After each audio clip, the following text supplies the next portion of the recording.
In a unanimous decision today, July 25, 2025, the Supreme Court en banc declared the articles of impeachment against Vice President Sara Duterte unconstitutional, noting that it is barred by the one-year rule under Article 11, Section 3, Paragraph 5 of the Constitution, and that it violates the right to due process enshrined in the Bill of Rights.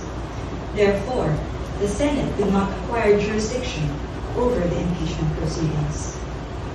However, the court said it is not absolving Vice President Duterte from any of the charges against her, but any subsequent impeachment complaint may only be filed starting February 6, 2026. The case stemmed from 4 impeachment complaints against Vice President Duterte. The first 3 were filed before the House by private individuals and different groups on December 2, 4, and 19 in 2024. A 4th complaint was lodged by a resolution approved by more than 1/3 of the House members of the 19th Congress on February 5, 2025, which was transmitted as the articles of impeachment to the Senate on the same day. This was followed by 2 petitions filed before the Supreme Court challenging its constitutionality. The Supreme Court decision, written by Senior Associate Justice Marvic M.D.F. Leonen, ruled that all legal issues involving impeachment proceedings are subject to judicial review, considering the nature of the offices and the institutions that are subject to impeachment, its effect on the independence of constitutional departments and organs, and its nature as a constitutional process. The impeachment process is primarily a legal and constitutional procedure, but with political characteristics. It may be sui generis, but it is not a purely political proceeding. This means that the Bill of Rights, especially the Due Process Clause and the right to speedy disposition of cases, applies to the entire impeachment process, it said. Although the court does not determine whether an impeachable officer may be removed or disqualified from political office, it emphasized that it has the duty to construe the process mandated in the Constitution. In declaring that the articles of impeachment were barred by the one-year rule, the decision differentiated the first 3 complaints from the 4th complaint. The first 3, it said, were filed under Article 11, Section 3, Paragraph 2 of the Constitution, which allows any citizen to file a verified complaint with an endorsement by any House member. The 4th one was through Article 11, Section 3, Paragraph 4 of the Constitution, through a verified complaint or resolution filed by at least 1/3 of the House members.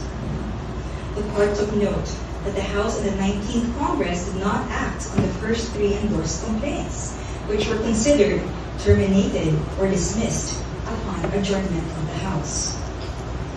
The 3 impeachment complaints were archived and therefore deemed terminated or dismissed on February 5, 2025. Therefore, no new impeachment complaint, if any, may be commenced earlier than February 6, 2026, the Supreme Court held. Under Article 11, Section 3, Paragraph 5 of the Constitution, no impeachment proceedings shall be initiated against the same official more than once within a period of 1 year. According to the decision, the 1-year bar is reckoned from the time an impeachment complaint is dismissed or is no longer viable. A key issue in the petitions is whether the House complied with the 10-session day requirement under the Constitution for including a verified impeachment complaint in the order of business of the House.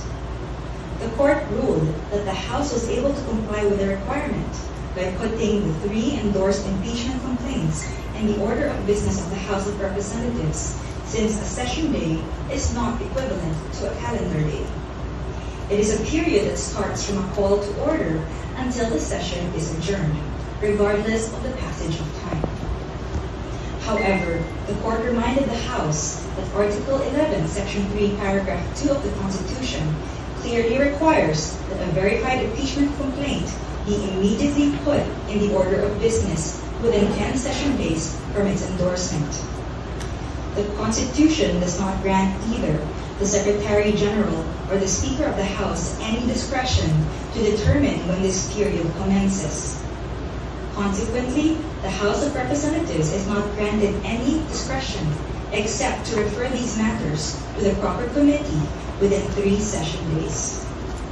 However, the House may opt to consolidate all impeachment complaints properly commenced and endorsed within these periods. The Court also determined that due process applies to the impeachment process. It laid down the following due process requirements in impeachment proceedings. First, the articles of impeachment or resolution must include evidence when shared with the House members, especially those who are considering its endorsement.